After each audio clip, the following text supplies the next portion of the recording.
Nacional de España presenta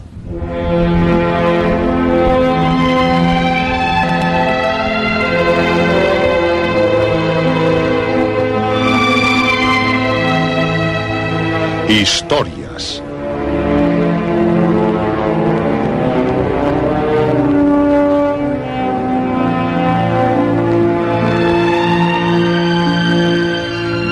Historias de terror, de aventuras, de suspense, de ciencia ficción.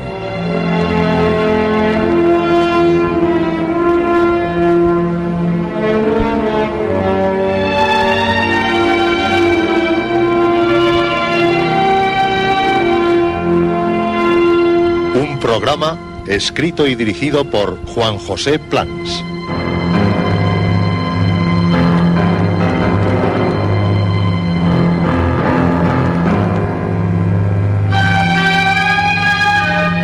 Esta noche, Jacob Settel.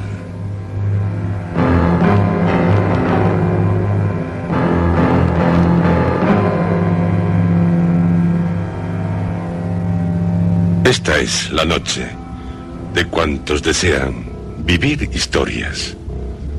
Por lo tanto, sí, esta es su noche. Y la de usted. Y la de usted también. La noche de historias.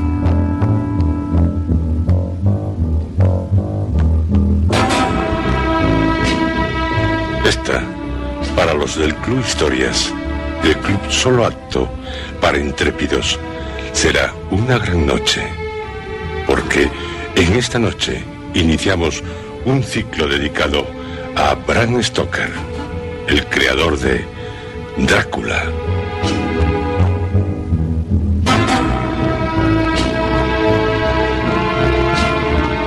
Este programa, Historias, con tal ciclo, conmemora el 150 aniversario del nacimiento de Bram Stoker y el primer centenario de la primera edición de Drácula.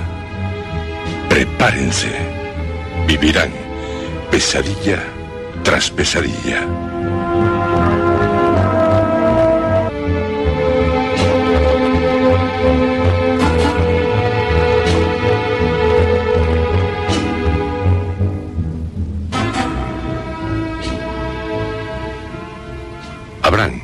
Bram Stoker nació en Clontarf, un pueblo al norte de Dublín, el 8 de noviembre de 1847. En el año en que Emily Bronte publica Cumbres borrascosas. De Balzac, El primo Pons. De Marx, La miseria de la filosofía. Se edita Escenas andaluzas, de Serafín Estébanez Calderón. En nuestro país se reconoce la propiedad intelectual. Se inaugura el Gran Teatro del Liceo en Barcelona. Es también el año en que se inició la publicación de Barney, el vampiro, de James Malcolm Reimer, y en el que a los 69 años de edad murió el patriota irlandés Daniel O'Connell, llamado El Libertador. Su padre, Abraham, un humilde funcionario, y su madre, Charlotte, 20 años más joven que su marido, una feminista militante. Algo llegó a escribir Charlotte Thorling, aunque sin éxito. Bram, que tuvo 6 hermanos, no caminó durante los primeros 7 años de su vida. Su salud fue muy precaria. Aunque los hay que sospechan que si aquellos años se los pasó en la cama, fue para acaparar la atención de su madre, que le contaba tanto historias fantásticas como reales. Así supo no solo de fantasmas, sino también de las epidemias que habían asolado Irlanda. Y no nos olvidamos que la casa de los Stoker estaba cerca del cementerio en el que eran enterrados los suicidas, algunos de ellos, siguiendo la tradición, atravesados por una estaca para evitar así que se escaparan sus espíritus. Le prepararía para su ingreso en el Trinity College el reverendo William Watt. Ingresó en el Trinity College, donde había estudiado Joseph Sheridan Le Fanu, el autor de Carmila, en 1863. Y de mala a buena salud, porque se convirtió en un notable atleta, practicando también el fútbol. Era como si quisiera recuperar, al menos en lo físico, el tiempo perdido en su niñez, algo frecuente entre los creadores. Diría, por ejemplo, que Walter Scott escribió para vivir las aventuras que siempre había soñado con llevar a cabo, pero que su cojera le impedía. De ahí, Rob Roy, Quentin Durbar, Ivanhoe.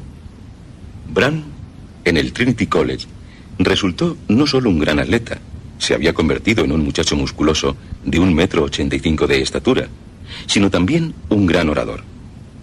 Fue presidente de la Philosophical Society y miembro de la Historical Society. Su padre le aficionó al teatro. Vio actuar por primera vez a Henry Irving en 1867, que acabaría siendo su patrón. Se graduó en 1871. Walt Whitman le asombró. Se haría funcionario, lo cual se lo recomendó. Puede que hubiera que decir que le ordenó su padre. No estaban los tiempos para alegrías. Por lo que, durante unos años, solo ocasionalmente, pero con entrega, pudo dedicarse a trabajos literarios sin olvidarse de su pasión por el montañismo. Con su familia parece que nunca dejó de tener una buena relación.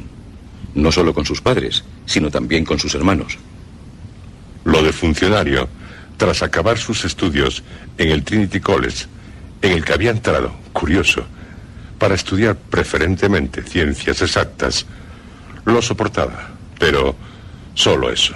Y cada vez más era reconocido como articulista, convirtiéndose en el crítico teatral del Dublin Mail. También llegó a ser director del Lee Halperin Press. Era, como ya hemos dicho, un gran admirador de la poesía de Walt Whitman, que intentó difundir, que todos la conocieran. Tal era su entusiasmo, llegando a mantener una correspondencia personal con el autor de Hojas de hierba, a quien conocería personalmente en 1884 de gira teatral. Solía pasar los sábados en la mansión de los padres de Oscar Wilde, amigo suyo.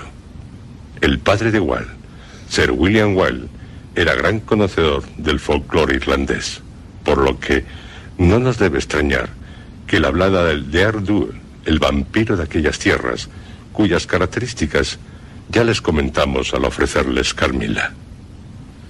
Tanto en Dublín como en Londres, fue intimando con el actor Henry Irving, Sir Henry Irving, del que era devoto.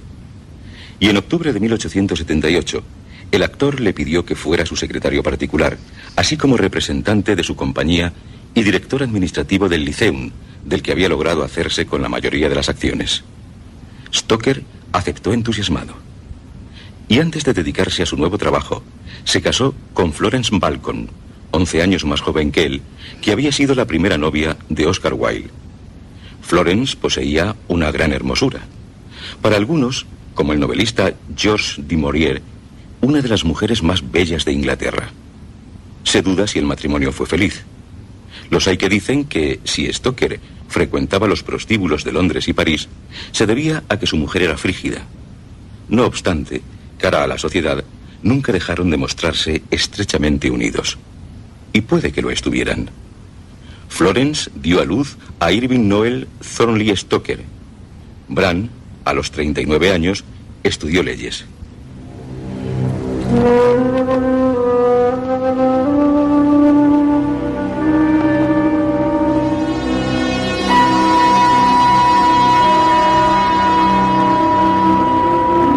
Bram Stoker, si por una parte cumplió con Henry Irving, aunque éste despreciara su trabajo, por otra, cumplió consigo mismo, dedicándose a escribir.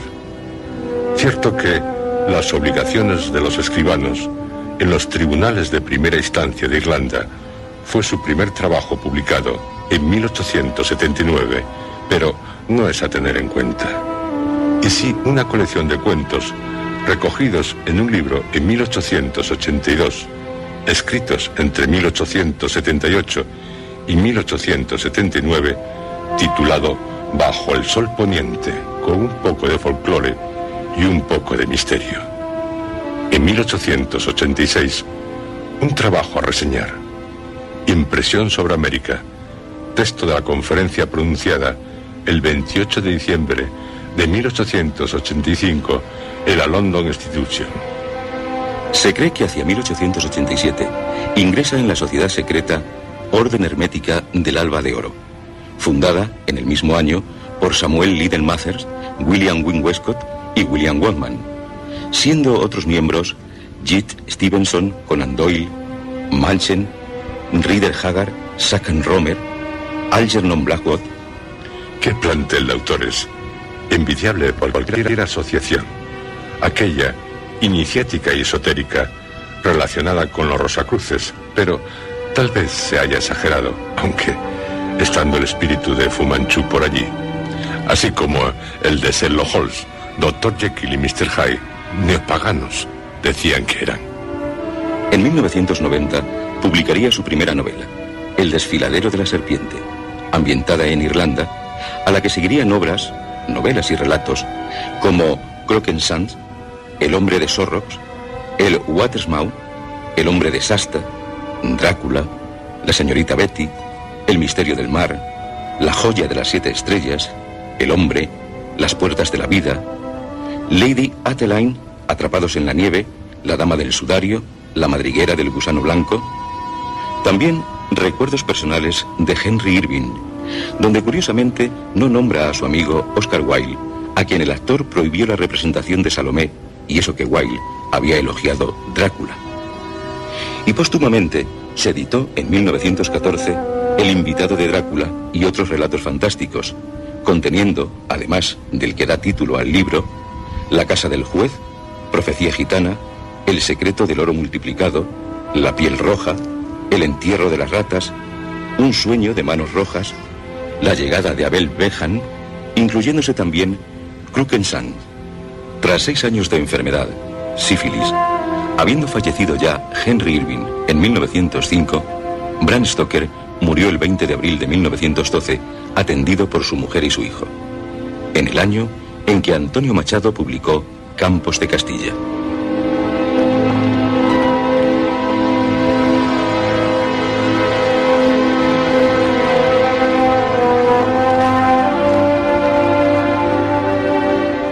Su gran obra, Drácula, sin la cual no me cabe duda, actualmente no sería un perfecto desconocido, pese a que La madriguera del gusano blanco también es una buena obra, llevada al cine en 1987 por Ken Russell. Anuncia a Chulu, a las pesadillas de Lovecraft.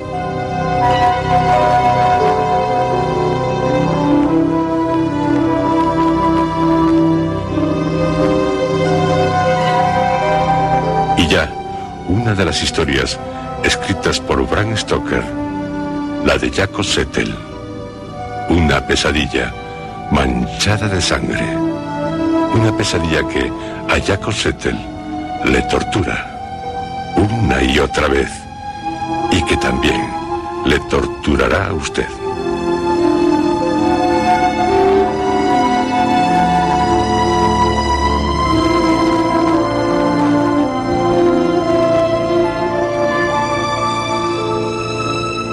Les ofrecemos la adaptación de uno de sus cuentos, Un sueño de manos rojas, con el ánimo de recordarles lo menos conocido del autor de Drácula.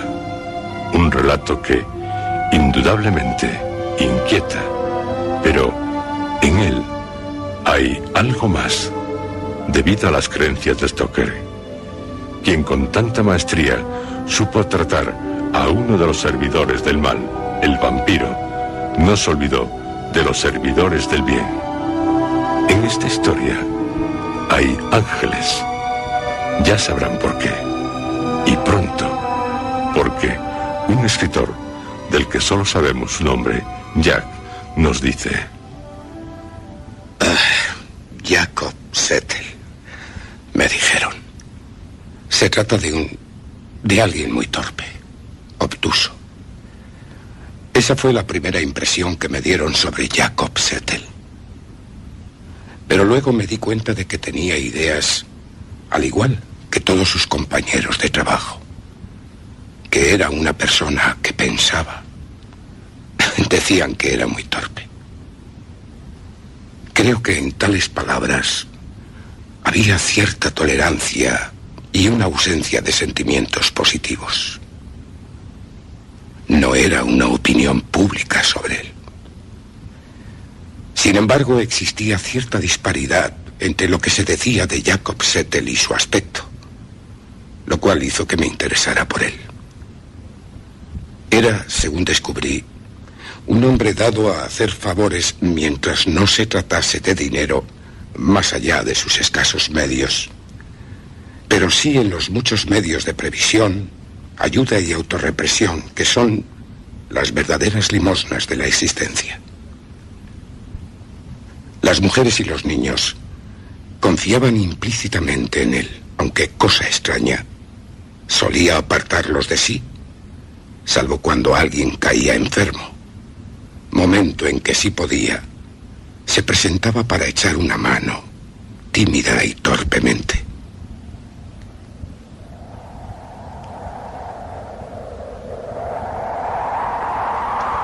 Llevaba una vida muy solitaria, cuidando él mismo de su casa, más bien una humilde cabaña de una sola habitación, al otro extremo de las marismas. Su existencia me pareció tan monótona y solitaria que deseé animarle.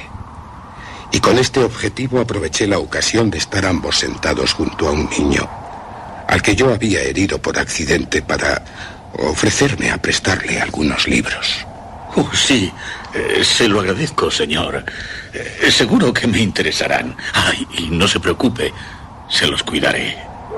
Los trataré con mucho cuidado. No me cabe duda de que así lo hará, Jacob. Le elegiré unos cuantos y se los traeré. ¿Alguna preferencia? Yo no tengo. Así que tráigame los que considere oportunos. De acuerdo, Jacob. Siempre me devolvía los libros puntualmente y en buen estado. Con el tiempo, Jacob y yo llegamos a ser buenos amigos. En un par de ocasiones atravesé las marismas en domingo para visitarle. Pero la verdad es que siempre se mostraba tímido y nervioso, poco a gusto. Prácticamente, poco a poco dejé de ir a verle. Por su parte, él jamás fue a mi casa.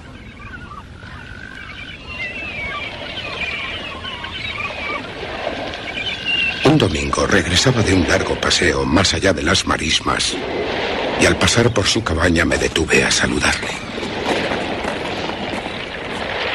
Debe haber salido. La puerta está cerrada y él suele... No espero que responda, pero... ¡Jacob! Oigo dentro una voz débil. Pero no entiendo lo que dice. Entré al instante y encontré a Jacob tendido, semidesnudo encima de su camastro.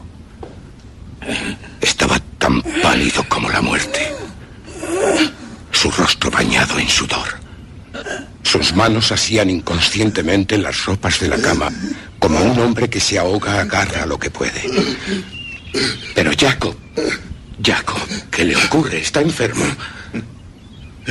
Se incorporó con una expresión extraña en sus pupilas, pues tenía los ojos muy abiertos y miraba como si ante sí hubiera algo horrible. Jacob, no me reconoce. Soy Jack. En cuanto supo quién estaba ante él, se hundió de nuevo en la cama. Suspiró aliviado y entornó los párpados. Estuve con él un buen rato viendo cómo jadeaba. Luego abrió los ojos y me miró con tanta desesperación, con una expresión de tanto horror, que juro por mi vida que nunca había visto cosa semejante. Me senté a su lado. Jacob, se encuentra mal. ¿Puedo ayudarle? Está usted tan desencajado. Y esa respiración. Durante unos minutos no me contestó. Me alarmaba el estado en que se hallaba. Pero llegó a decirme... No. No, amigo. ¿No qué, Jacob? No estoy enfermo. No. Pues pienso... No lo estoy. Se lo aseguro.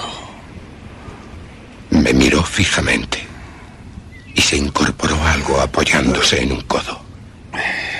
Le agradezco su amabilidad, señor. No es necesario. Le voy a decir la verdad. La verdad.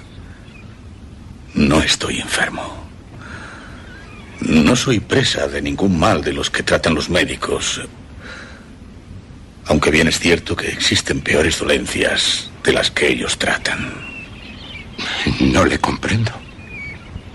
Confío en usted. Es una buena persona. Creo que jamás revelará a nadie lo que voy a contarle. No lo dude. Se reirían de mí. ¿Y por qué iban a burlarse de usted? Es que... sufro, sí. Sufro una pesadilla. ¿Una pesadilla?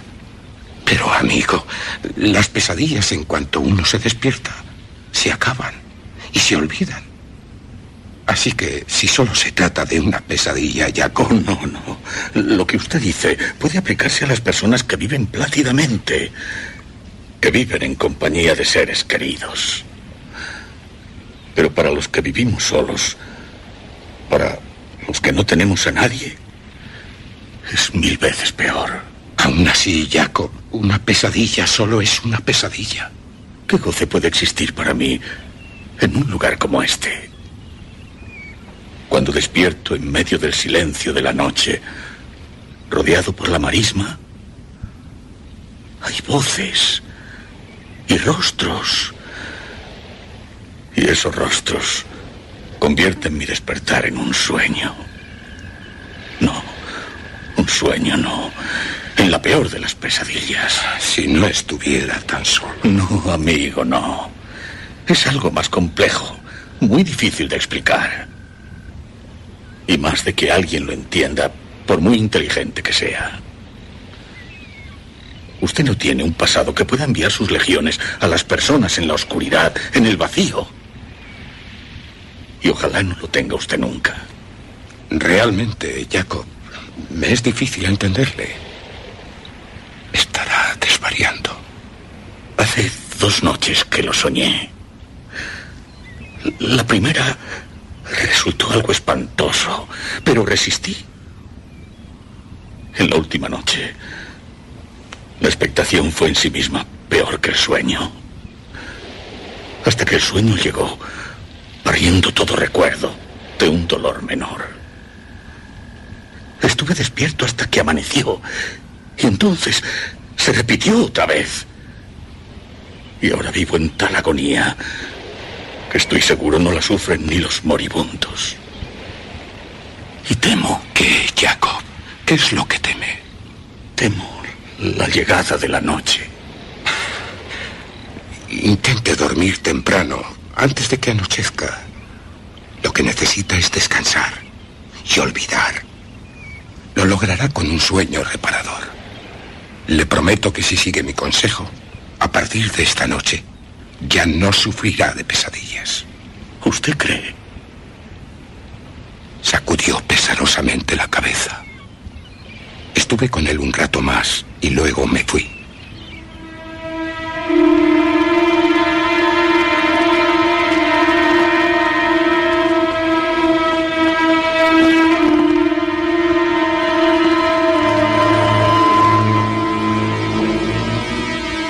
Cuando llegué a casa, habiendo decidido pasar la noche en la cabaña de Jacob, hice acopio de unas cuantas cosas. Pensaba que si él conseguía dormirse antes del anochecer, se despertaría antes de la medianoche, por lo que cuando fueran las 11, ya me encontraría en su cabaña, provisto de una bolsa en la que llevaba mi cena, una botella de vino, un par de velas y un libro. Brillaba la luna iluminando la marisma con tanta intensidad como si fuera de día, aunque de cuando en cuando Había nubes que cruzaban el cielo creando una oscuridad que por comparación parecía más tangible. Abrí la puerta de la cabaña de Jacob procurando hacer el menor ruido posible. Estaba dormido, boca arriba. Su rostro seguía pálido, mucho, inmóvil, bañado en sudor. ¿Qué visiones tendrá? De lo que no cabe duda es de que le causan un gran espanto. No puedo imaginármelas. Me es imposible. Me senté a su lado aguardando a que despertara. Y el despertar llegó súbitamente. De una forma que me conmovió profundamente, ya que el hondo gemido que brotó entre los labios exangües del hombre, cuando se incorporó a medias y volvió a tenderse, fue claramente la culminación de sus anteriores pensamientos. La pesadilla debe estar sustentada en una terrible realidad. Mientras así pensaba, Jacob se dio cuenta de mi presencia. ¿Usted? ¿Y aquí? Es cierto. Me extrañó mucho que no supiese exactamente si vivía en la realidad o en un sueño. Suele ocurrir al despertar, pero por un instante. Ah, sí. Está usted aquí. Me asió una mano y la apretó entre las suyas húmedas, temblorosas, como un niño asustado abraza a un ser querido. Intenté consolarle. Todo va bien, amigo mío. Decidí pasar la noche aquí para luchar juntos contra sus pesadillas. Soltó de pronto mi mano y se hundió de nuevo en la cama, cubriéndose los ojos con las manos.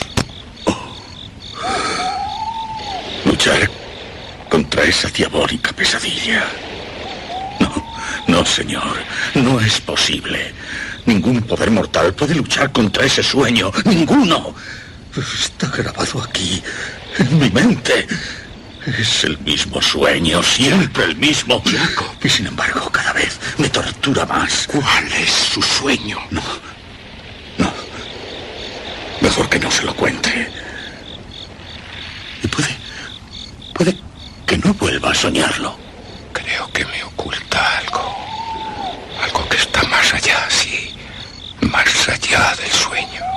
Se lo aseguro, señor. Mejor que no se lo cuente. Está bien, Jacob. De acuerdo. Así que espero que no vuelva a tener ese horrible sueño nunca más. Pero en caso de repetirse, prométame que me lo contará. No se lo pido por simple curiosidad, no, sino porque creo que el contármelo le aliviará mucho. Si se repite el sueño, prometo que se lo contaré. Y ahora, intente olvidarse de él y hablemos de otras cosas más mundanas. Saqué la cena que compartió conmigo, ayudándome a vaciar la botella. Poco después, cuando encendí un cigarro, le ofrecí otro a él. Fumamos durante 1 hora y hablamos de muchas cosas. Poco a poco la calma se impuso sobre su organismo y vi cómo las gentiles manos del sueño se posaban sobre sus párpados. Él también se dio cuenta y me dijo: Me encuentro bien, amigo. Así que puede irse. No tema. Puedo quedarme solo. Le contesté que no me iría hasta el amanecer, tanto si se encontraba bien como si no. Y empecé a leer mientras él se dormía. Leyendo me venció el sueño, hasta que el ruido de caerse el libro que sostenía entre mis manos me despertó. Vi que Jacob aún dormía, y me alegré al ver en su rostro una expresión de felicidad, en tanto sus labios se movían, como formulando palabras. Luego volví a mi lectura, y de nuevo me dormí. hasta que de pronto desperté. Pero esta vez con un escalofrío, hasta lo más profundo de mi ser al oír... ¡No! ¡Con estas manos rojas, no! ¡Nunca! Al mirarle, vi que estaba profundamente dormido. Sin embargo, reaccionó al cabo de un instante y no pareció sorprendido al verme. De nuevo leí en él aquella extraña apatía hacia todo cuanto le rodeaba. Jacob, cuénteme su sueño. Puede hablarme con toda confianza. Su confidencia será sagrada para mí. Mientras viva, jamás mencionaré lo que usted me diga. Amigo, dije que se lo contaría. Cierto. Pero primero, será mejor que le explique lo sucedido antes de ese sueño, para que lo entienda. Como quiera. De joven, fui maestro en una escuela parroquial de un pequeño pueblo del oeste. No necesito mencionar nombres, es mejor. Estaba comprometido para casarme con una joven a la que amaba y reverenciaba. La vieja historia. Ya, comprendo. Mientras aguardábamos reunir lo suficiente para comprar una casa, se presentó en nuestras vidas un individuo. Era casi tan joven como yo, muy atractivo, todo un caballero, con la fascinación que los hombres así tienen para las chicas como aquella. Él iba a pescar, encontrándose con ella al borde del río, mientras yo impartía mis clases. Razoné con mi novia, le imploré que volviera conmigo. Le ofrecí casarnos al momento, irnos de allí y empezar de nuevo en otro lugar, en un país lejano. ¿Y Jacob? No quiso escucharme. Comprendí que estaba demasiado encaprichada en el otro. Entonces fui al encuentro del granuja y le rogué que tratase bien a la muchacha, pues no quería que nadie pudiera criticarla. Nos vimos a solas. Sí, a solas. Y bien, Jacob, ¿qué ocurrió? Le juro que aquel día no había en mi corazón ningún mal pensamiento. Amaba demasiado a mi querida Mabel para contentarme con una parte de su amor. Y había pensado demasiado en mi desgracia para no comprender que todas mis esperanzas se habían desvanecido. El otro se mostró muy insolente conmigo. Usted, señor. Sí. Usted es un caballero y seguramente ignora cuán insolente puede ser un hombre que se considera por encima de los demás. Sí, Jacob, pero no acaba de decirme. No quiero aburrirle con más consideraciones. Le imploré que tratase bien a la chica, puesto que si solo se trataba de un pasatiempo por parte suya, a ella le destrozaría el corazón. Yo solo quería que Mabel fuera feliz. Pero cuando le pedí que se casara con ella, se echó a reír con insolencia, de manera que le hice frente amenazándole. Le dije que jamás consentiría que labrara la desdicha de quien yo tanto quería. Él se encolerizó y dijo tantas cosas malas de ella que me juré que no viviría para perderla. Y no sé cómo ocurrió. Continúe, Jacob, cuéntemelo todo. Será lo mejor para usted. Es difícil saber cómo en los momentos apasionados se pasa de las palabras a los hechos. De pronto me encontré de pie junto al cadáver del hombre, con las manos teñidas de rojo. La sangre brotaba de su garganta. Así que lo había matado. Estábamos solos. Él era un forastero, sin parientes que le echaran en falta. Y un crimen no siempre se descubre. Por todo lo que sé, sus huesos aún deben estar blanqueándose en lo hondo de un río al que lo arrojé. Ya. Nadie sospechó nada de su ausencia, ni por qué se había marchado, excepto mi pobre Mabel. Pero ella no se atrevió a denunciarme. No obstante, todo fue en vano, ya que cuando regresé, tras una ausencia de varios meses, pues no podía ya vivir en el pueblo, me enteré de su vergüenza. Una vergüenza por la que ella había muerto. Tan deshonrada se sentía. A partir de entonces me vi abrumado por la idea de que mi acción había servido para precipitar los acontecimientos y que mi pobre amor había quedado vilmente manchado por su seductor. Ay, señor, como usted no ha cometido una cosa así, ignora lo que es llevarlo dentro. Pensará que la costumbre suaviza las cosas. Pues no es así. Crece y crece a cada hora, hasta tornarse intolerable. Y con él crece asimismo la sensación de que el cielo lo tiene uno prohibido para siempre. Usted no sabe lo que significa eso. Y ruego a Dios que jamás lo sepa. Los hombres corrientes, para quienes todo es posible, no piensan mucho en el cielo. Es un nombre y nada más, y se contentan con esperar y que todo siga igual. Pero para los que tienen cerrada la entrada del cielo por toda la eternidad, es terrible la espera de la muerte. Es terrible la duda de si el cielo finalmente se le revelará, logrando divisar a los que en él moran. Y su pesadilla, Jacob. Todo se relaciona con mi pesadilla. Me parece que la puerta se halla ante mí, con grandes hojas de acero macizo, con unos barrotes del grosor de un mástil, elevándose hasta las nubes, tan juntos que entre ellos solo es posible captar un vislumbre de una gruta de cristal, en cuyas resplandecientes paredes se hallan reflejadas muchas formas vestidas de blanco, con los semblantes radiantes de júbilo. Cuando estoy delante de la puerta, mi corazón y mi alma están inundados de gozo, hasta olvidarme de todo.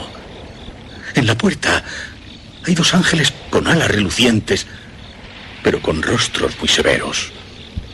Cada uno empuña una espada flamígera con una mano, y con la otra rozan el cerrojo que corre atrás o adelante al más mínimo contacto. Más cerca hay unas figuras vestidas de negro, con la cabeza tapada, de modo que solo distingo sus ojos. Entregan a todo el que llega unas túnicas blancas, como la de los ángeles.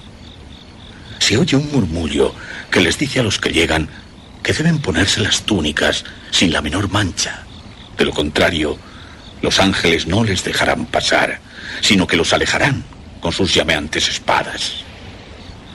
Me apresuro a ponerme la blanca túnica y me acerco rápidamente a la entrada. Pero esta no se mueve. El cerrojo no se descorre y los ángeles, al unísono, señalan mi túnica. La miro y la veo completamente manchada de sangre. Tengo las manos rojas y relucen con la sangre que gotea al suelo, como aquel día a la orilla del río. Luego, los ángeles levantan las espadas para ahuyentarme y el horror es total. En este momento me despierto. Una y otra vez sueño la misma pesadilla. Jamás aprendo con esta experiencia, nunca recuerdo nada. Al principio, la esperanza hacía que al final fuese más horroroso. Y ahora sé que este sueño no surge de las tinieblas donde moran los sueños, sino que me lo envía Dios como castigo. Jamás conseguiré pasar por esa puerta, puesto que mi blanca túnica quedaría manchada por mis ensangrentadas manos. Había algo muy lejano en el tono de su voz, algo tan ensoñador, tan místico en sus pupilas, que parecían mirar a través de mí a algún espíritu. Algo tan elevado en su dicción y un contraste tan marcado entre sus ropas de trabajador y su miserable cabaña, que me pregunté si todo no sería un simple sueño. Los dos callamos por algún tiempo. Continué mirando a Jacob con un creciente desasosiego. Hecha ya su confesión, su alma, que había estado aplastada contra el suelo, parecía querer elevarse de nuevo con renovada energía. Supongo que su historia debería aterrarme. Pero aunque parezca extraño, no fue así. Ciertamente no es agradable ser el confidente de un asesino.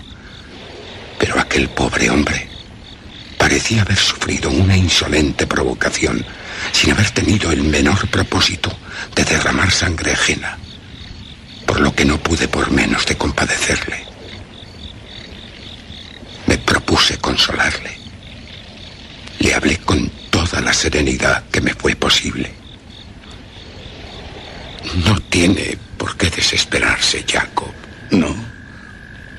¿Usted cree que no? Viva y trabaje con la esperanza de que un día se sentirá liberado de su atroz pasado. Ya. Callé al comprender que el sueño, un sueño natural, se apoderaba de él. Duerma, amigo. Yo le velaré. Esta noche ya no tendrá más pesadillas.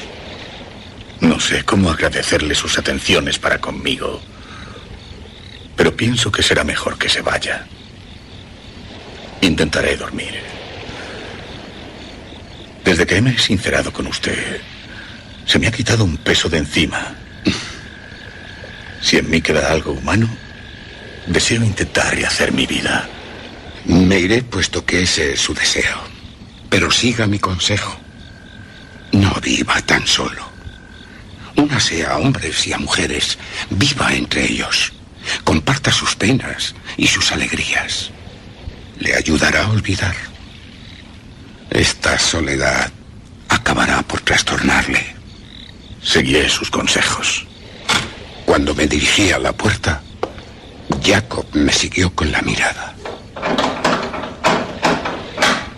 Descorrí el cerrojo, pero regresé junto a la cama con la mano extendida.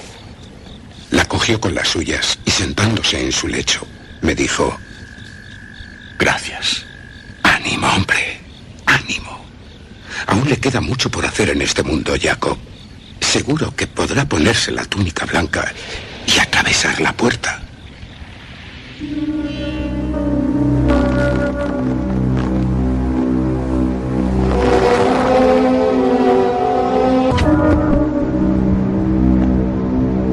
Una semana más tarde, hallé desierta la cabaña. Cuando pregunté a los trabajadores, me respondieron que Jacob se había ido al norte, si bien nadie sabía exactamente dónde.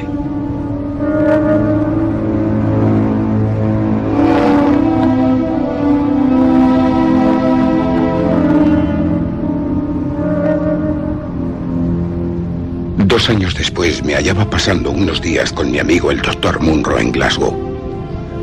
Era un hombre muy ocupado, por lo que no podía concederme mucho tiempo. De manera que yo pasaba los días haciendo excursiones a sitios como Trossachs, al lago Katrine o al río Clyde. La segunda tarde de mi estancia allí, regresé un poco más tarde de lo previsto. Pero también mi amigo el doctor se había retrasado. La sirvienta me contó que le habían llamado desde el hospital. Un accidente en las minas, por lo que la cena quedaba retrasada una hora o más. Le dije que iría a buscarle. Encontré a Munro lavándose las manos, a punto de volver a casa. Enseguida acabo, amigo. ¿Y el accidente? Oh, lo de siempre. Una cuerda rota y las vidas de los mineros en peligro. Dos de ellos estaban trabajando en el gasómetro cuando la cuerda que sostenía el andamio se rompió. Debió ocurrir antes de la hora de cenar, ya que nadie observó su ausencia por el momento. El gasómetro había caído a una profundidad de 3 metros y estaba cubierto por el agua, de modo que los pobres muchachos debieron sufrir grandes tormentos. Sin embargo, uno aún estaba vivo, aunque nos costó mucho que se recuperara. Por lo visto debe la vida a un compañero. Nunca oí un caso de tanto heroísmo. ¿Por qué dice eso? Los dos jóvenes nadaron juntos hasta que se agotaron sus fuerzas. Al final, ni siquiera las luces que veían brillar arriba, ni los hombres que largaban sus cuerdas dentro del agua sirvieron para reanimarlos.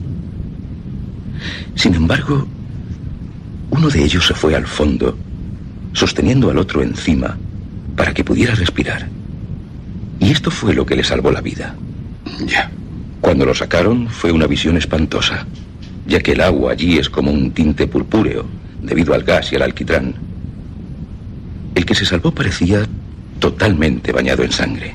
¿Y el otro? Destrozado. Pero debió tratarse de un hombre muy noble, valiente y bondadoso.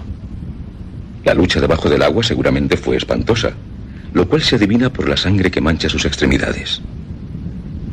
Mirarlas le da a uno la idea de un estigma. ¿De un estigma? Sí, amigo. Un acto como el que hizo honra a la humanidad. Incluso puede abrir las puertas del cielo. Las puertas del cielo.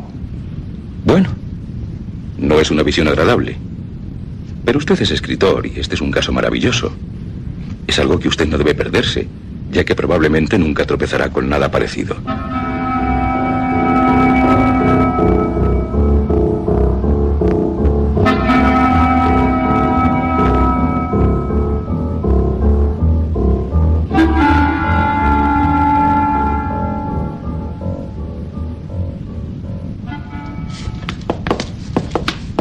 Fuimos al depósito de cadáveres del hospital.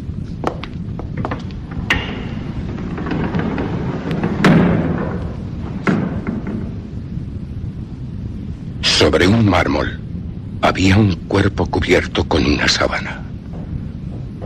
Parece una crisálida. Sí, cierto. Una crisálida. Mire, Jack, si hay algo de verdad en el antiguo mito de que el alma está representada por una mariposa, la que esta crisálida dejó escapar era un magnífico ejemplar. Destapó el cadáver. Era horrible. Estaba cubierto de sangre. Pero le reconocí al momento. Jacob Settle. Le veo muy impresionado. Y no me extraña. Mi amigo volvió a cubrirle con la sábana. Antes pude distinguir las manos cruzadas sobre el pecho, colocadas seguramente por una persona muy piadosa. En aquel instante, mi corazón palpitó jubilosamente, ya que el recuerdo de sus espantosas pesadillas cruzó veloz por mi mente. En aquellas valientes y nobles manos no había ya mancha alguna, pues estaban tan blancas como la nieve.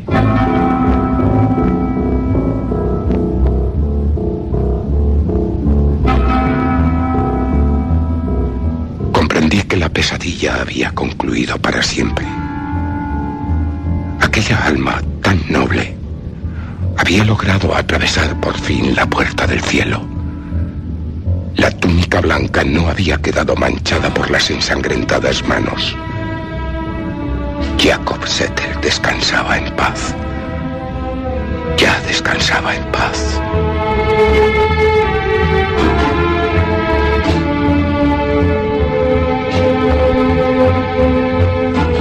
Curioso relato el que les acabamos de ofrecer. Su título, Un sueño de manos rojas, por Bram Stoker. Y es que el creador de Drácula no solo escribió sobre vampiros. Este relato aparece en su libro póstumo, El invitado de Drácula, y otros relatos fantásticos que, como ya les hemos recordado, se publicó en 1914.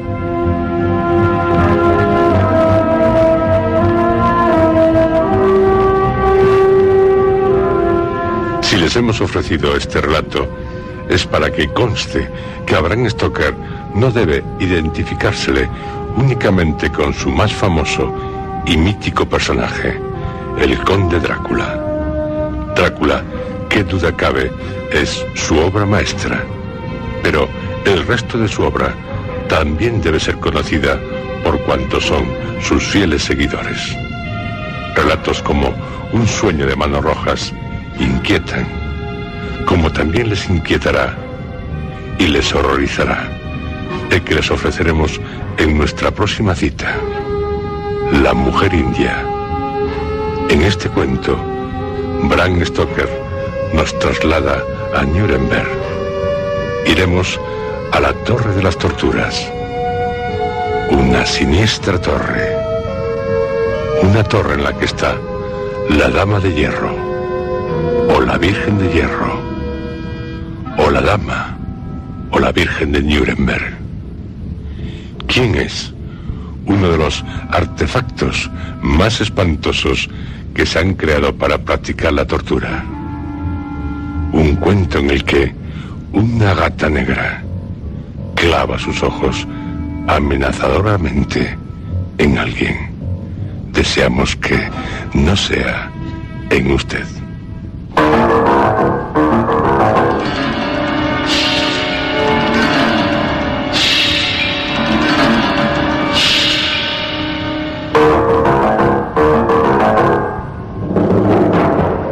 Han escuchado ustedes, dentro de la serie Historias,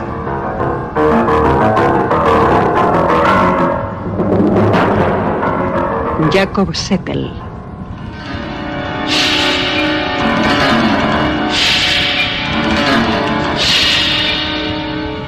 Este capítulo ha sido interpretado por Juan José Plans, José Antonio Ramírez, Luis Alonso Carrasco y Roberto Cruz.